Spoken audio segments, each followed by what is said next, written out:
আসসালামু আলাইকুম রহমতুল্লাহ। আশা করি আপনারা সকলেই ভালো আছেন। আলহামদুলিল্লাহ, আমরাও আল্লাহর রহমতে আপনাদের দোয়ায় মোটামুটি ভালোই আছে। আজকে লাইভে আমরা যে দু চারটা কথা বলবো তার বিষয় হল সানাতরিয়ার ফাইল রিজেক্ট হচ্ছে, প্লাস মূলত লাইভে আসার কথা হলো ফিরেন্স না কোথাও থেকে কয়েকজন ভাই বলছেন যে তাদের গুয়ার্দা ফিনান্সা ফাইন করছে, সেই হিসাবে কি করা যায়। কাউকে ৩,০০০, কারো ৫,০০০, কারো ৬,০০০, আমি জানি না অঙ্ক। তো এই ধরনের কিছু ফাইন হয়েছে, কি করা যায় এই বিষয়ে একটা পরামর্শ দেওয়ার জন্য। এর আগেও আমরা বলছি এই পরামর্শ বিষয়গুলো কি করবেন, অর্থাৎ আপিলের যে বিষয়টা, প্লাস যেহেতু লাইভে আসবো সানাতরিয়ার ব্যাপারটা আলোচনা করা। আর সবসময় আমরা আমাদের লাইভের ভিতরে দুইটা জিনিস প্রচার করতে চেষ্টা করি, সেটা হলো একটা কবরস্থান এবং ইসলামিক কিছু প্রতিষ্ঠান প্রতিষ্ঠিত করার জন্য। সেই কবরস্থান প্রকল্পের মাঝেই সবগুলো জড়িত। আমরা একটা বিষয় শেষ করি। প্রথমে আমরা একটা সানাতরিয়ার ব্যাপারটা আলোচনা করি। আমরা সানাতরিয়া যখন চলে তখন বিভিন্ন ধরনের তথ্য ছিল, রেট দিত কত লাগবে, কি লাগবে লাগবে না। কেউ বলছে ২০,০০০, কেউ বলছে ২৭,০০০। আমি নিজেও বারবার বলছি, এখনো বলছি, আমি ২৭,০০০-এর ইন্টারপ্রিটেশনের সাথে একমত না। আবার বলছি, আইনে কোথায়ও বলে নাই আপনার ফ্যামিলি থাকলে ২৭,০০০ রেট দিতে লাগবে, আইনে কোথায়ও বলে নাই। আবার বলছি, non c'è nessuno parte scritto dentro legge decreto della sanatoria articolo 103,1, non c'è scritto nessuna parte se uno vive con famiglia in Italia per presentare la richiesta servono 27.000 euro. Non esiste questa frase. তাহলে ২৭,০০০ প্রশ্নটা কেন আসলো? এর আগেও বলছি, এখনো বলি, ইমসের কিছু কিছু অফিসার এরকম একটা কথা বলতে চাচ্ছে, ইমস আবার বলতেছি, তারা একটা ইন্টারপ্রিটেশন আসতে চাচ্ছেন, যারা ফ্যামিলি নিয়ে থাকে তাদের ২৭,০০০ লাগবে। এটা ইমস কোথায় পাইছে সে সম্বন্ধে আমার ধারণা নাই, এটা ইমস ব্যাখ্যা করতে পারে কোথায় পাইছে। শুধু তা না, যারা পেপারসটা জমা করছে অনলাইন, মালিক পক্ষকে দুইটা প্রশ্ন করছে। সেই প্রশ্নটা হলো, আপনি কি একাই আপনার ফ্যামিলির ভিতরে ২০,০০০ ইউরো ইনকাম করেন? আবার বলছি, আপনি কি একাই আপনার ফ্যামিলির ভিতরে, অর্থাৎ আমি আমার ফ্যামিলি নিয়ে থাকি, আমার ওয়াইফ থাকে, আমার বাচ্চা থাকে, ইভেন আমার ইস্তাতুদু ফ্যামিলিয়ার ভিতরে আমার ভাই থাকতে পারে, বাহিরের একটা লোক থাকতে পারে ইস্তাতুদু ফ্যামিলিয়ার, যেটা অনেকের রেসিডেন্সের সময় হয়। সেই ফ্যামিলির ভিতরে আমি কি একাই ২০,০০০ ইউরো ইনকাম করি, নাকি আমি ২০,০০০ ইউরো ইনকাম করি না? যদি আমি একা না করি তাহলে আমার ২৭,০০০ ইউরো রেট দিতে লাগবে, এটা আইন বলছে। বিষয়টা কিরকম? আমি ১৯,০০০ ইউরো মনে করি আমার রেট দিতে আছে, এখন আমি এই আইনে পারি না, তাহলে আমার ফ্যামিলির যদি কেউ, আর ১৯ হইলে ২৭, আর ৮,০০০ ইউরোর যদি কারো সাপোর্ট থাকে, এই দুইজনের মিলে যদি ২৭,০০০ হয়, তাহলে আমি একটা দোমান্দা করতে পারবো। আবার বলছি, এখনো সেই দোমান্দা আছে, সেই দোমান্দাই করা হয়েছে। ওই দোমানদার কোথায়ও বলে নাই যে আপনি ফ্যামিলি নিয়ে থাকলে আপনার ২৭,০০০ লাগবে। আজকে এক ভদ্রলোক ভদ্র ভাষায় অকথ্য কথা লেখছেন, তার একটা ভাষা ব্যবহার করি, মশিউর রহমান সাহেব লেখছে, ভাই এইগুলির কথা, জনাব মশিউর রহমান, আপনার প্রতি সম্মান রেখেই বলছি, এই যে শব্দ ব্যবহার করেন, এইগুলির কথা শোনা না লোক, এরা দালাল, এরা ধান্দা, আপনি আমাকে আটানা পয়সা দিচ্ছেন না, আপনার কোনো বন্ধু বান্ধব আমাদেরকে দিছে না, আমরা আপনাদের ফাইল পাঠাইছি। আমরা তখনও বলছি ইন্টারপ্রিটেশনের ইমসের সাথে আমি একমত না, আবার বলছি আমি একমত না, এখনো একমত না। আমাদের হাতে অলরেডি দুইটা ফাইল আসছে, একটা ভিতরবুর, একটা ভিসেন্সার। আমরা ভিতরপুর ফাইলে চ্যালেঞ্জ করছি, এখন আবার ইন্সপেক্টর আবারও বলতেছে ইস্তা বালুতান্দোলা রিকোয়েস্ট আগে আসছিল রিজেক্ট, এখন বলতেছে sta in procedura per richiamare. বিচেনসার ফাইলও একই ছিল। আজব ব্যাপার, বিচেনসার ফাইলে লোক একা থাকে, তার আবার 22,000-এর উপর দিত, ফ্যামিলি নিয়ে থাকে না, তারও রিজেক্ট আসছে। ওকে, সেটাকে আমরা পিটিশন থ্রো করছি, তারা বলতেছে এখন আবার রিপিস্তিনাত করছে। সুতরাং আমি যেই ভদ্রলোক দুইজন, মশিউর রহমান এবং এমডি হোসাইন সাহেব, আপনারা যেসব কথা বলছেন, আমি তাদেরকে বলছি না, তাদের ব্যাপার, ফেসবুক পাবলিকলি যার যা মন চায় লিখতে পারে। উনি আবার লেখছে, আমি তাকে বলছি আপনি আমার পয়সা দিচ্ছেন, তো বলছে আমি দেই নাকি, আমাদের ভিচেনসা থেকে কোনো দান করে নাই। ভাই, দানের সাথে কি বলে সানাতরিয়ার কি সম্পর্ক, এটা আমার বোধগম্য নয়। কেউ যদি দান করে থাকে, হয়তো মসজিদে দিছে বা আমার হয়তো 20 টাকা গিফট করছে, ভাই কাফে খায়েন, এটার সাথে সানাতরিয়ার কি বিষয় হইলো আমি এটা বুঝলাম না। যাই হোক, আমরা যেহেতু পাবলিক ফাংশন করি, আপনাদের গালি খাওয়ার জন্য আমরা প্রস্তুত, যদিও আমাদেরকে কখনোই কোনো পয়সা করে দিয়ে আপনারা সহযোগিতা করেন নাই। আমি আমার কথা বলতেছি, আমাদের সাংগঠনিক ব্যাপার, ধর্মীয় ব্যাপার আরেকটা, কবরস্থান, মসজিদ, মাদ্রাসা এটা আরেকটা বিষয়। আমরা বারবার বলছি, যেই ঘটনাগুলা ঘটতেছে আইনের বাহিরে যে ইন্টারপ্রিটেশন আছে, সেইগুলা সকলে একত্রিত হয়ে মোকাবেলা করেন। যদি না করেন অবশ্যই আপনার রিজেক্ট হবে। বাংলাদেশ এখান থেকে এক্সপেল করছে, মোকাবেলা করেন নাই। আপনাদের পুশব্যাক করা হয়েছে, আসার পরও মোকাবেলা করেন নাই, এখনো পর্যন্ত কেউ মামলা করে নাই। কিছুদিন এক মাকে ব্যাক করে সকাল 9টায় না 11টার দিকে আটকানো হয়েছে। আমরা সন্ধ্যা 9টা পর্যন্ত মানে আইনি লড়াই করে আল্লাহর রহমতে তাদের কি সেই মাকে এন্ট্রি করা হয়েছে। সেই ভদ্রলোক এসব মামলা করেনি বা এখনো পর্যন্ত আপিল করে নাই। বিষয়টা হইল, আপনাদের যে সমস্যাগুলো আমরা চেষ্টা করি আপনাদেরকে তথ্য দিতে, আপনাদের আইনগত ব্যবস্থা নেওয়া উচিত। আপনারা নিবেন না, বাচ্চু দালাল ওইগুলার কথা শুনবেন না, এরা হইল পয়সাই ইত্যাদি ইত্যাদি, যা যেমনি মন চাই লেখছেন, ধন্যবাদ। যদিও আপনারা কোনো পয়সা দেন নাই, তবে আমার দুঃখ হয় এমডি হোসাইন অথবা মশিউর রহমান লেখছেন আমি না দিছি, ভিচেনসার থেকে কি আপনাকে দান করে নাই? ভাই, কার দান কে করছে আল্লাহ জানে। দানের সাথে কেন এটা আনলেন সেটা হলো একটা বিষয়। এনিওয়ে, এখন বিষয়টা হইল এটা, আমি যেটা মনে করি সেটা হইল এটা, যে যদি কারো রিজেক্ট এসে থাকে, আমার ধারণা, আবার বলতেছি, যদি আপনাদের রিডিংয়ে দেখেন ইন্সপেক্টরের রিজেক্টাতো, আপনারা অবশ্যই সেই মোটিভ চান, কি কারণে রিজেক্ট করছে। আমি যেটা চাচ্ছি পাবলিকলি, যদি আপনাদের কোনো মালিকের 20,000 ইউরোর উপরে দিত থাকে, হোক সে ফ্যামিলি থাকুক বা না থাকুক, এরকম কোনো ফাইল যদি রিজেক্ট হয় এবং মোটিভ যদি লেখে che il datore di lavoro ha presentato la richiesta, abbiamo trovato lui sta con famiglia, non c'è reddito di 27.000 euro, rigetto, আমাদের সাথে একটু যোগাযোগ করেন। আমি আবার বলতেছি, আমরা চেষ্টা করব আইনি লড়ার জন্য, কারণ আইনে কোথায়ও বলে না 27,000 লাগবে। আবার বলতেছি, অনেকের যদি এরকম হয় তাহলে সবার একত্রিত হওয়া উচিত। সমস্যা হলো আমাদের কমিউনিটির, কেউ একা হবে না। মানে ফেসবুকে গালাগালির জন্য উস্তাদ থাকবো, মন্তব্য করার জন্য উস্তাদ থাকবো, যখনই ফাইলের কথা বলুন যে আসেন আমাকে 105টা প্রভিন্স, তাহলে প্রায় প্রভিন্স এটা রিজেক্ট হবে। তাহলে 105টা প্রভিন্সের ভিতরে বেশি না, প্রত্যেক প্রভিন্স থেকে 2-3টা ফাইল দেন, তাহলে কত হলো? 300 ফাইল হলো। 300 ফাইল নিয়ে আইনের ওই লড়াই যদি নড়া হয়, আমার ধারণা জিতবেন, কারণ আইলে কোথাও তো বলে নাই আপনার 27,000 লাগবে। এখন আপনাকে কেন রিজেক্ট করলো সেই কারণে আমারে গাইলে বা করলে কি হবে সেটা আমি জানি না। যাই হোক, জনাব এমডি হোসাইন এবং জনাব আরেকজন কি নাম বললাম, মশিউর রহমান, আমি অনুরোধ করব, যখন কোনো মন্তব্য করেন সেই মন্তব্যের আপেক্ষিক গুরুত্ব কতটুকু কনফিউজড করতেছেন পাবলিককে, সেটার উপর বিবেচনা রাখার জন্য মনে করি আমি পরামর্শ দিছি।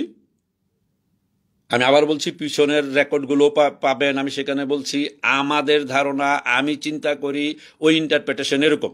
আপনার আইনজীবীর সাথে পরামর্শ নেন, তারপরেও আমি বলবো আইনের এইভাবে কোনো ব্যাখ্যা নাই। আমি উদাহরণস্বরূপ বললাম, ভিতর বোর 2 ফাইল, ভিসেন্সার 1 ফাইল অলরেডি আমাদের হাতে আসছে রিজেক্ট, আমরা ফেস করছি, তারা আবার রিপ্রিস্তিনারও করছে। এখন জানি না অন্য প্রভিন্স কিভাবে করবে, তবে বলবো যে আপনারা একসাথে করেন, হোক, এটার কথা শেষ। এবার আসবো আমরা আরেকটু বিষয়, সানাতরিয়া কবে ডাকতে পারে, তারপরে ফ্যামিলি ফাইল আটকানো কেন, এই বিষয়গুলো। তার পূর্বে আমি আপনাদের কাছে অনুরোধ করব, কবরস্থান বিষয়টা আপনাদের একটু বিবেচনা করা উচিত। অনেকেই বলে, বাচ্চু ভাই আপনার কবরস্থানে 20 টাকা দিলাম, ভালো, এটা সম্মানের সাথে বলে, তবে কবরস্থানটা কিন্তু আমার না। আর আমারও যদি হয় তাহলে 2-3 মিটার বা সর্বোচ্চ মনে করি 500 মিটার স্কোয়ারের একটা জায়গা নিয়ে ঘোষণা দেওয়া যায় যেখানে একটা কবরস্থান হইব, যেহেতু বাচ্চার নিজের কবরস্থান। বিষয়টা তা না, বিষয়টা খুব সহজভাবে বুঝতে চেষ্টা করেন। এই মুহূর্তে আমাদের যেমন কিছুদিন পূর্বে একটা লাশ ঘরের থেকে বাইর করা হয়েছে, কেউ জানে না, প্রায় 40 দিন পর তার লাশটা নেওয়ারও অকায়দা নাই, এখন তার দাফন এখানেই করা উচিত। যেহেতু ধর্মীয়ভাবে বলতেছি, যেহেতু যিনি মারা গেছেন তিনি মুসলিম, সুতরাং মুসলিম কমিউনিটির সামাজিক ধর্মীয় দায়িত্ব তার বিশ্বাস যেটা ছিল সেই বিশ্বাসের সাথে সমাধি করা। যেহেতু তিনি মুসলমান, তার বিশ্বাস মুসলিম হিসাবে করা। যদি কোনো হিন্দু ভাই বোন মারা যেত তাহলে হিন্দু পদ্ধতিতে তারা করা উচিত, কারণ মৃত লাশেরও একটা অধিকার থাকে, সেটা হলো এটা, জীবিত অবস্থায় তিনি যেই ধর্মে বিশ্বাসী ছিলেন তার সর্বশেষ ক্রিয়াটা সেই ধর্মের উপর হওয়া উচিত। এটা আমি সহজভাবে মনে করি, আমার এই মনে করাটা ভুল হইতে পারে, তারপর আমি মনে করি এরকম।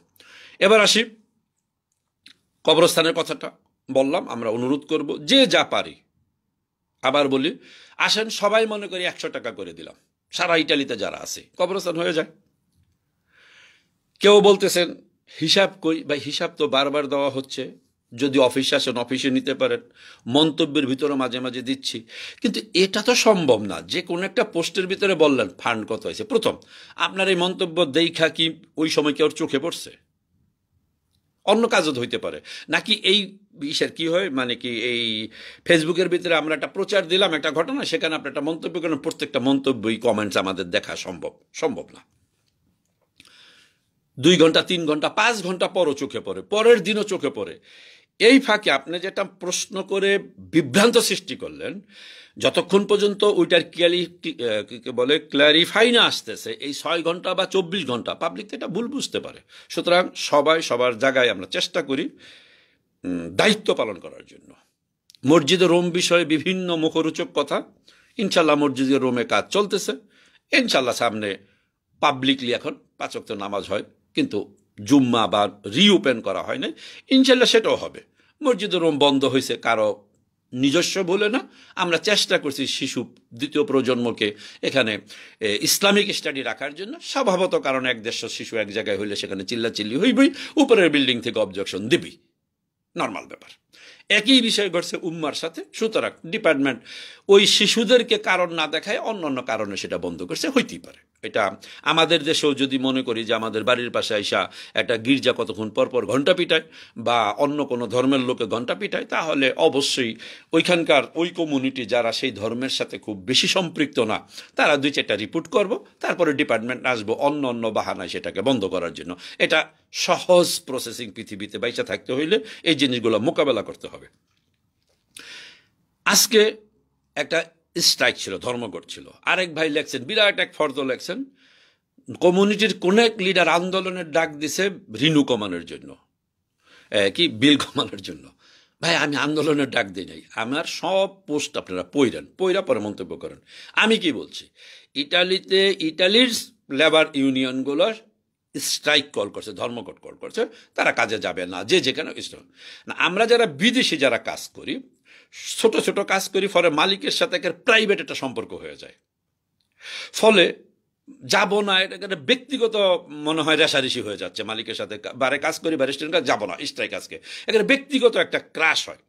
সুতরাং যেহেতু আমরা এই ধর্মঘটে অংশগ্রহণ করতে পারতেছি না, অর্থাৎ আমার কায়িক শ্রমিকের থেকে আমি ফিরতে পারতেছি না, খারাপ দেখা যায় বা সম্পর্কের অবনতি ঘটে, ফলে একটা তো পারি, সেটা কি, আচ্ছা ঠিক আছে ধর্মঘটের সাথে আমরা অংশগ্রহণ করলাম, এই ইটালির শ্রমিক ইউনিয়নের সাথে আমরা কি ধর্মঘট করলাম, আসেন আমরা আজকে পোস্ট অফিসে গিয়ে পেমেন্ট করবো না, আমরা জানাই যে পেমেন্ট বেশি হচ্ছে, একজনে যা মন চাইছে উল্টাপাল্টা লেখছে।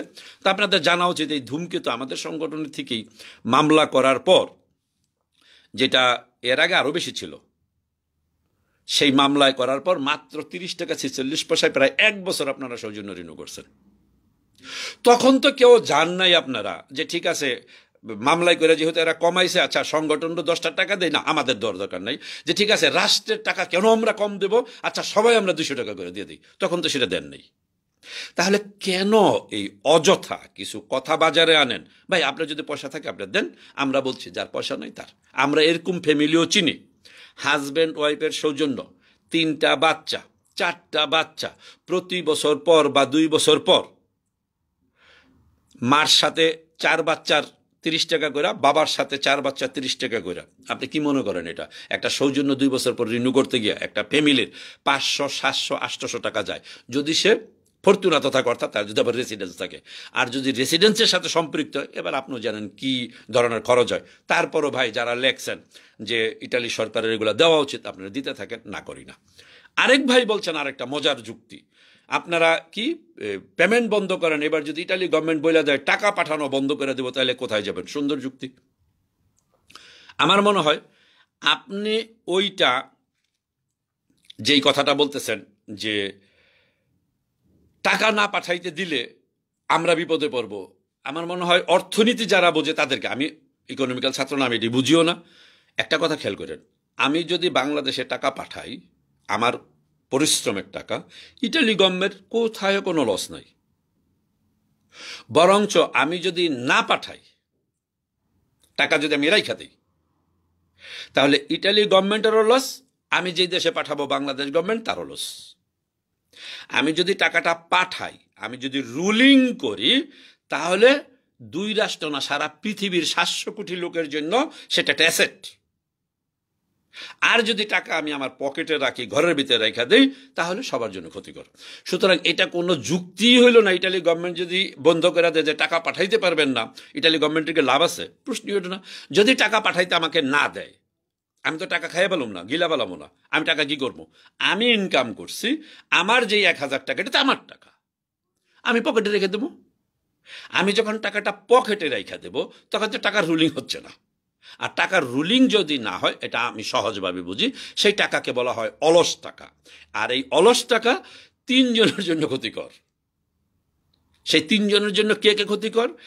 যেই কারণে ব্যবহার করা হবে সেই ক্ষতিকর, যেই কারণে রাষ্ট্রের কাছে আছে তার ক্ষতিকর, যদি এই টাকা সেই রাষ্ট্রের বাহিরে যায় তার জন্য ক্ষতিকর। এটা আমি সহজভাবে বুঝি। সুতরাং যেইভাবে যুক্তি দিয়েছেন, আল্লাহ জানেন যে কি বলে এটাকে, টাকা পাঠাইতে না দিলে আমরা কি করব। যাক, সরি, আবার বলতেছি, যার যার আইডিওলজিক্যাল ব্যাপার শেষে করবেন। আমরা এবার আসি কিসের যে ফাইন করা হয়েছে। তো ফাইন করার পূর্বে আবার বলতেছি, এক ভাই লেখছে বুল জানাতে 27,000 চাচ্ছে। ভাই এরকম কি বলে অর্ধেক প্রশ্ন বা অর্ধেক ইনফরমেশন দিয়ে না ডিসগাইড হয়, এবং আমি সাধারণত লাইভে উত্তর দিই না, আমি আবার বলছি। তারপর যেহেতু প্রসঙ্গ 27-20, সুতরাং উত্তরটা আমি দিচ্ছি। 27,000 চাচ্ছে, সেইটার কোনো কাগজ আছে কিনা? যদি 27,000 চায়া থাকে, এরকম কোনো লিখিত দিয়া থাকে, সেটা একটা দেন, একটা আপিল হইতে পারে।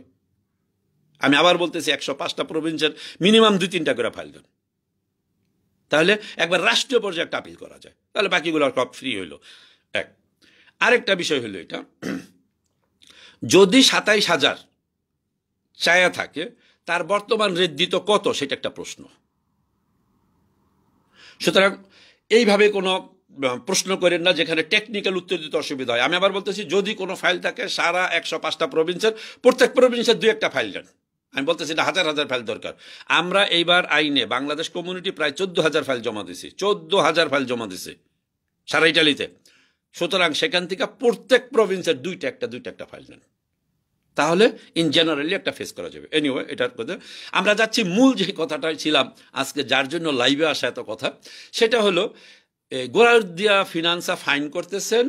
এর আগেও আমরা বলছিলাম, সেটা লকডাউনের সময়, যারা 1 সপ্তাহের ভিতরে 999 ইউরোর বেশি বাংলাদেশে প্রেরণ করছে। তাদেরকে নাকি 2,000, 3,000, 4,000, 5,000, 6,000 এক এক ফিনান্স এক একভাবে ফাইন করতেছে। আমরা বলছি সেটা একটা আপিল করতে পারেন। আমরা যে আপিলগুলো করতেছি আমাদের অফিস থেকে 130 বা 135 এর খরচ নেওয়া হচ্ছে, সেটা আমাদের আপিল, নর্মাল আপিল। এটা আপনি নিজেও করতে পারেন, অ্যাডভোকেটও করতে পারেন। আমাদের যে ব্যাপারটা সেটা হলো এটা, যদি কোনোটা সমস্যা হইতেছে, যদি আন্ন সোলারে অর্থাৎ এক সৌর বছরের ভিতরে, 1 বছরের ভিতরে, মানে 1 জানুয়ারি যদি 31 ডিসেম্বরের ভিতরে আমি 12,500 টাকার উপরে না পাঠাই, তাহলে আমরা একটা ডিফেন্স লাইন নিতেছি। কারণ 12,500 আপনি পাঠাইতে পারবেন, সম্ভবত 12,000, 13,000, 14,000 ব্যাপারটা এরকম। আমরা ধরি 12,000, অর্থাৎ প্রতি মাসে 1,000 করে আমি শ্রমিক আমি পাঠাইতে পারি টাকা, শুধু শ্রমিক। আর যদি আপনি ব্যবসায়ী হন, আপনি কোটি কোটি টাকা পাঠান, 1 সপ্তাহে 20 বার পাঠান, কোনো অসুবিধা নেই। তাহলে খেয়াল করেন বিষয়টা কি, আক্রমণটা কোথায় করা হচ্ছে, কেন আমরা সবসময় আন্দোলনের কথা বলি, কেন শ্রমিকের কথা বলি। অর্থাৎ শ্রমিক হিসাবে আমি 999 টাকার বেশি পাঠাতে পারব না 1 সপ্তাহে, কিন্তু যিনি ব্যবসায়ী কোটি কোটি টাকা পাঠাচ্ছে তার কোনো নোটিশ নেই। তাহলে আমরা যে আর্গুমেন্টটা দিছি আমাদের আপিলের, সেটা আপনি একমত নাও থাকতে পারেন, আপনার অ্যাডভোকেট একমত নাও থাকতে পারেন। আমাদের আর্গুমেন্ট, আমি যেহেতু শ্রমিক, যেহেতু আমি 12,000 টাকা বছরে পাঠাইতে পারি, আমি ওই বছরে 12,000 টাকার ঊর্ধ্বে পাঠাই নাই, সুতরাং আমি আমার ডিফেন্স লাইনে আসি, মেজর ডিফেন্স লাইন। আবার যারা বেশি পাঠাইছে সেটা আরেকটা ব্যাখ্যা আছে।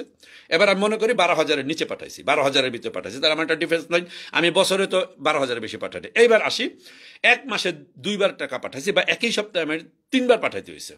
আমরা যেই বিষয়টা হচ্ছে, আমরা ডকুমেন্টারি প্রমাণ দিচ্ছি, জি আমি এই কারণে 800 বা 900 পাঠাইছি, তার 2 দিন পর 800 পাঠাইছি, আমার বাবা অসুস্থ ছিল, মা অসুস্থ ছিল, বোনের বিবাহ, এইটা সেইটা, কত কিছু থাকতে পারে আমার পরিবারের ব্যাপারে, কত কিছু। সুতরাং আমি সরকারের প্রতি সম্মান করে বৈধ পথে পাঠাইছি। আমি তো এটা অবৈধভাবে পাঠাইতে পারি, হাতে হাতে পাঠাই দিলে তো গভর্নমেন্ট জানতো না। সুতরাং রাষ্ট্র আপনি আমাকে ডিস্টার্ব না করে আমাকে ধন্যবাদ দেওয়া উচিত যে আমি টাকাটা বাই চ্যানেল পাঠাইছি, আমি ইলিগাল কোনো ওয়ে ব্যবহার করি নাই। আমাদের এই নর্মালি আপিল। সুতরাং যেহেতু আমি আমার প্রয়োজনে এই টাকা পাঠাইছি, আমাকে সুযোগ দেওয়া হোক, আপনার অফিসার আপনি আমাকে দেন, কি বলে টাইম দেন, কোথায় কিভাবে আসবো, আমার কাগজপত্র নিয়ে আপনার কাছে আমি আসতেছি। আপনি ইচ্ছা করলে আমাকে এই কারণে একটা ফাইন পাঠাই দিতে পারেন না। এই হলো আমাদের মানে ডিফেন্স লাইন। এবার অবশ্যই আপনি কিভাবে করবেন, আপনার অ্যাডভোকেট কিভাবে করবে, আপনাদের ব্যাপার। তবে অবশ্যই আপিল করা উচিত যদি আপনার প্রয়োজনীয়ভাবে টাকা পাঠান। কোনটার আপিল হয় না, একজনে মনে করেন হুন্ডির ব্যবসা করে, আজকে পাঠাচ্ছে 5,000, কালকে পাঠাচ্ছে 3,000, ওদিন পাঠাচ্ছে 2,000, ওদিন পাঠাচ্ছে 5,000, অবশ্যই এটার কি আপিল বলুম, এটা আমি মনে করি এটা কি বলে এটা চুপ থাকাই উচিত। কিন্তু একজন শ্রমিক এখানে কাজ করে রেগুলার, তা অথবা ব্যবসা করে, সে তার পরিবারের প্রয়োজনে 12,000 না 14,000 পাঠাইছে, বা 1,000 না 1,500 পাঠাইছে, 1,500 না 3,000 পাঠাইছে, রাষ্ট্রের অবশ্যই এটা শুনতে হইব। এটা কোন ধরনের কথাবার্তা? অবশ্যই কি বলে এটা যে আপনি 3 বেলা খাওয়া দিবেন, কি কয়টারে, সকালবেলার নাস্তা দিবেন, দুপুরবেলার খাবার দিবেন, রাত্রেবেলা খাবার দিবেন, এটা তো অবশ্যই।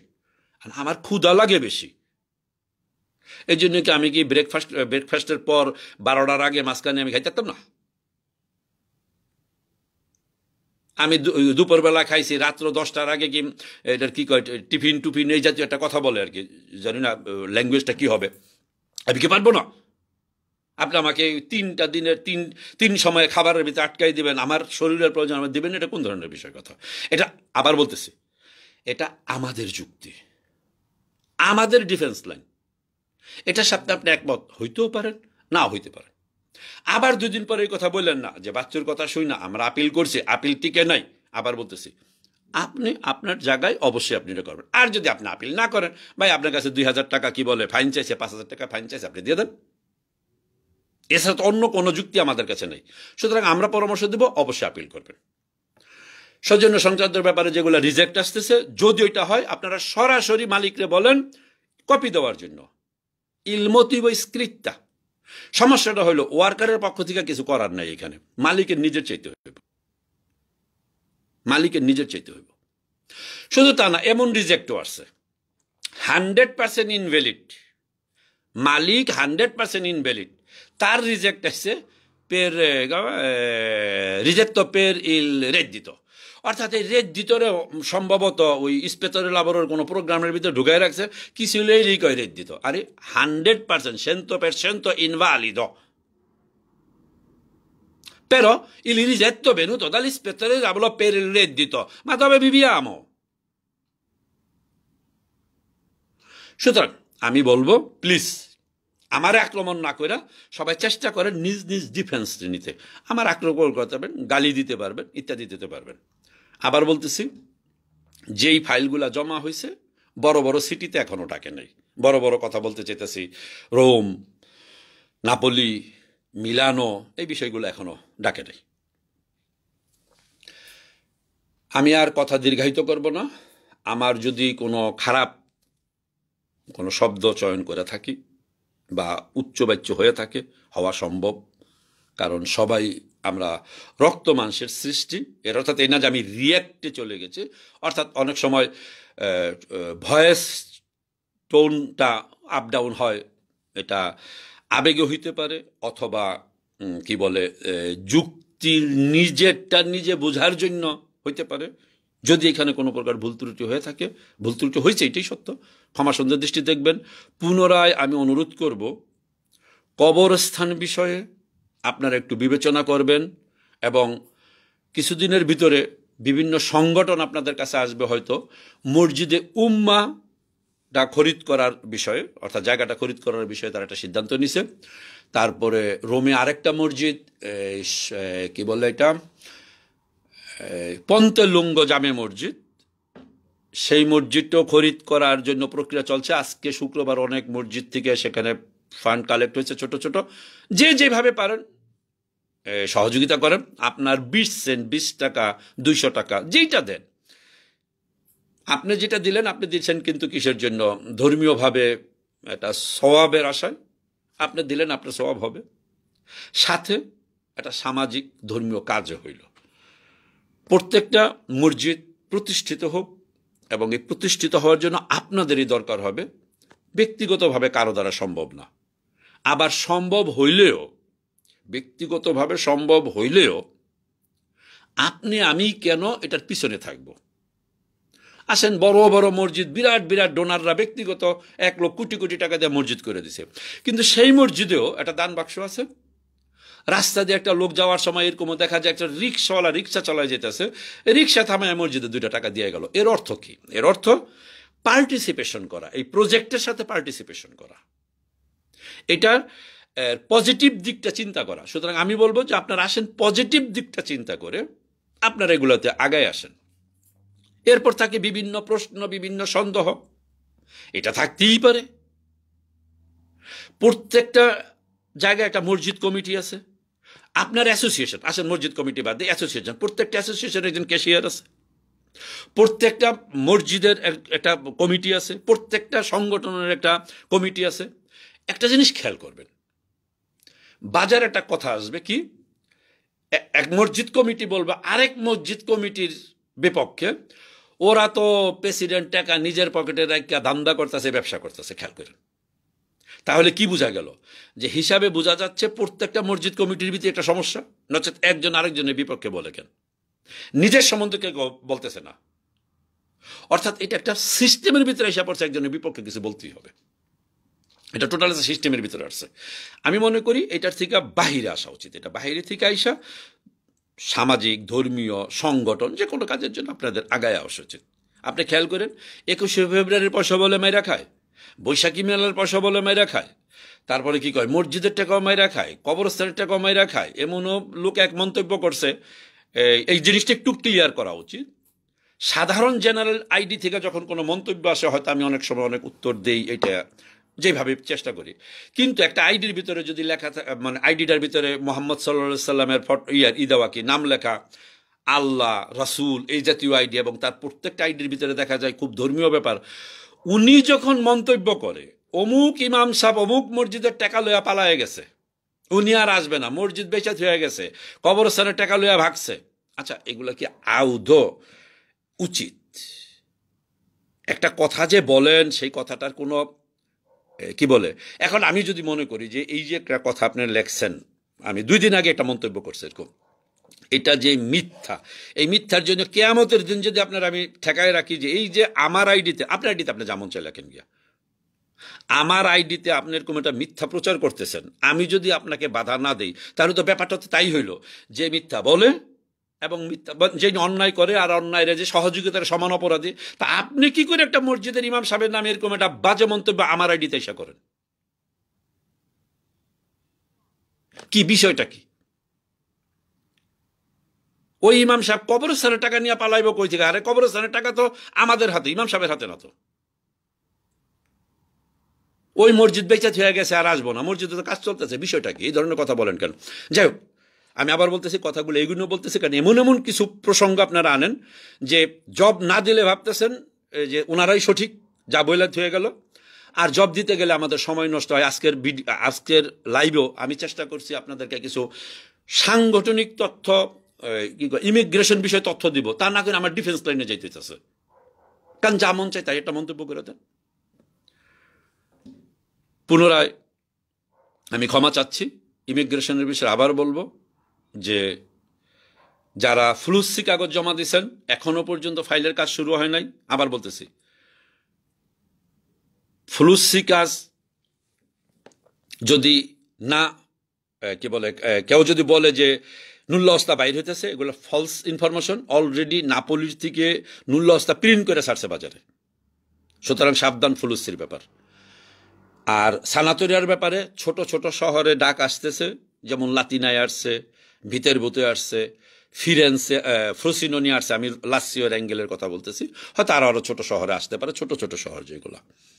সবাই আলোচ্যর প্রয়োজন আছে, আলোচ্য ছাড়া আপাতত আইনগতভাবে কোনো কি বলে এই সৌজন্যতার কাগজ দিচ্ছে না। অনেকে প্রশ্ন করছে যদি আমার আগের রেসিডেন্স থাকে আমার কি আলোচ্য লাগবে? রেসিডেন্স আর আলোচ্য দুই জিনিস। আলোচ্য কথাটার অর্থ হইল, ওনারা যে আমরা যেটাকে আলোচ্য বলি, কথাটা হইল অ্যাকচুয়ালি ইদোনিতা আলোচ্যাতিবা। ইদোনিতা আলোচ্যাতিবার কথাটার অর্থ হইল থাকার মতো উপযুক্ত কিনা, ইদোনিতা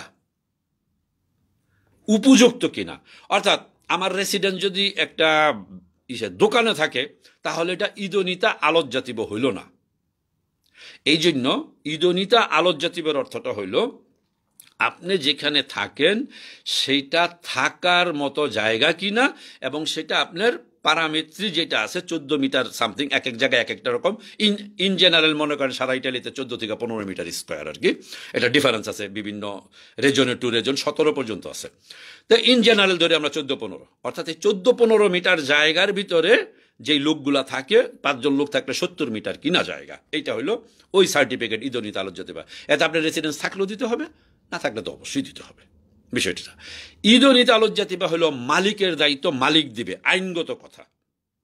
তারপরে মালিক যদি না দেয় আপনার ওয়ার্কারের কি বিষয়। আপনি অনেক আবার প্রশ্ন করছেন যেই বাসায় কাজ করে সেই বাসারই কি ইদোনিতা আলোচ্যাতিবা নাকি দেওয়া যাবে না? ভুল কথা। অবশ্যই আপনার যদি কাজের জায়গায় বলা হয় অমুক বাসায় কাজ করবে, সেই বাসারও আলোচ্যাতিবা থাকতে হবে, থাকলে দিতে পারেন, কোনো অসুবিধা হবে না। আলোচ্যাতিবা কার লাগবে না? কোনো কারণে মালিক পক্ষ কাগজ জমা করছে, মালিক পক্ষ মারা গেছে, কারণ আলোচ্যটা মালিকের দায়িত্ব। সে বলছে, মালিক বলছে 3টা কন্ডিশনের ভিতরে একটা, সেটা হলো কি, সে কন্ডিশন, প্রথম কন্ডিশনটা হলো সে কি বলে নির্দিষ্ট একটা সময়ের আগে, ডেটটা আমার মনে নাই, এর পূর্বে সে কাজ করছে, যে কারণে 500 টাকা পেনাল্টি দিছে, এটা একটা কন্ডিশন। দ্বিতীয় কন্ডিশন হলো এখন যদি তার সৌজন্য দেওয়া হয় থাকবে কোথায়, সেটা মালিকের দায়িত্ব। তৃতীয় কন্ডিশন হলো কোনো কারণে এই ওয়ার্কার যদি কি বলে এক্সপেল করতে হয় তাহলে খরচ মালিক দিবে। এই 3টা কন্ডিশন মালিকের। তাহলে মালিক যদি মারা যায় তাহলে সে আলোচ্য লাগবে না। আরেকটা জায়গায় কোথায় লাগবে না দেখেন, সেটা হলো এটা যে কোনো কারণে যদি মালিক কি বলে এটাকে লিসেন্সামেন্ট করে, কোনো কারণে যদি লিসেন্সামেন্ট করে, তবে লিসেন্সামেন্ট এখন করলেই হবে এরকম না।